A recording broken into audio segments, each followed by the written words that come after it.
يلا يا مودي، قوم يا حبيبي، قوم يا بابا، قوم. ايه يا بابا، في ايه يا بابا؟ ايه يا حبيبي، نايم لحد دلوقتي يعني؟ وانا اقوم اعمل ايه يا بابا؟ طب انا عايز احكي لك قصة جميلة كده، ماشي؟ قصة على الصبح؟ ماشي قول. كان يا مكان، كان في عصفورة كانت عمرها ما بتصحى بدري ابدا، لكن في يوم كانت جعانة قوي، فقامت من النوم بدري عشان هي كانت جعانة.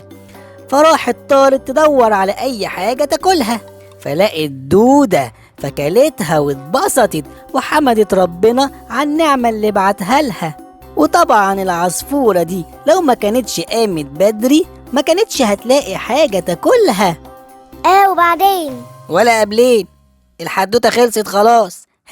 تقدر تقولي استفدت ايه من الحدوتة دي؟ طبعا استفدت يا بابا. لو ما كانتش الدودة قامت بدري ما كانتش العصفورة هتاكلها. ايه؟